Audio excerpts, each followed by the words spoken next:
Hey guys, welcome back to Building a Healthy Relationship with God. I'm your host, Maka, and today we're going to be talking about self-control. Sounds like a very serious subject, but trust, it's not. It is, but it isn't. Well, I feel like the way that people talk about self-control these days, it's very judgy. I feel like there's no room for mistakes. So hear me out. I feel like I'll speak from my own experience. I don't know about other people, but I feel like when we're growing up, I never got told what self-control was, what it looked like. I'm a bit older, and by the grace of God, He gave me the wisdom to understand, because I asked Him, because He said whoever lacks wisdom should ask, and understanding, and it shall be given to. So to me, I was at a place in my life. I remember when I was young, I struggled with anger, controlling my anger and the things that I would say and do, and I didn't like the character they were shaping. So I decided to ask Him, what is self-control? Because no one teaches you when you're young. Everybody's just like, oh, be patient, but nobody talks how. How do you get the skill? Because I feel like self-control is a skill that you need to learn. And it's like a muscle. Once you've got the muscle for it, you need to exercise it and keep exercising it to make sure you're still in shape. What I came to understand, what God helped me to understand, was self-control. You can't do this alone. It's like a 3-dimension word. I feel like you need love. You need to understand the meaning of love, grace, mercy, to be able to build your muscle of self-control that you can, apply to help yourself in time when you're in need of it.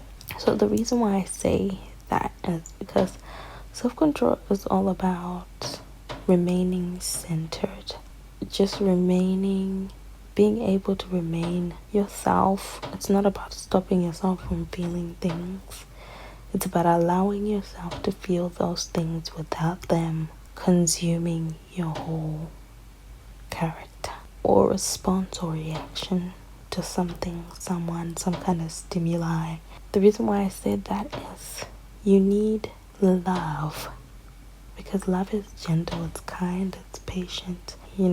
What God says about love is important, and He talks about how it's never giving up and it's not boastful. So without love, to me, there's no self-control, because how are you going to give yourself grace when you mess up? Because you can't just expect yourself to be perfect when you start your journey to building that muscle of self-control. You need grace in those times where you slip up, because it's normal. You're human. It's normal to slip up, and that's okay. And you need mercy. You need to learn how to use mercy in your self-control. Mercy is all about your ability, using your ability. It's all in us to understand someone else's pain or suffering or perspective, because sometimes showing mercy to someone can actually help you to manage, let's say, your anger or annoyance or what other emotion you may be feeling, because you're like, oh, this person is reacting this way because they went through this trauma and it's causing them to be like this. And even though I feel angry, I will stand in my anger. That doesn't justify their actions, but it helps me come to a place where I can have peace and find peace.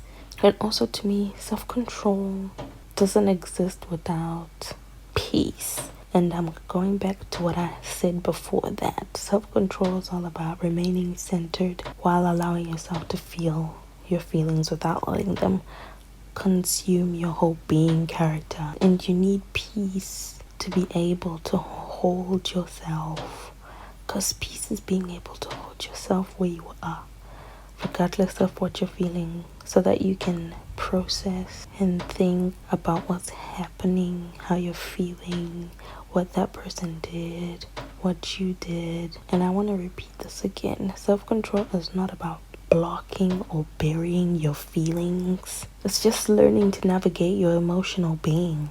Yeah, So I hope that helps, and I would love to know. Yeah. Until next time, stay cool, calm, and collected, because what? Jesus loves you. Bye.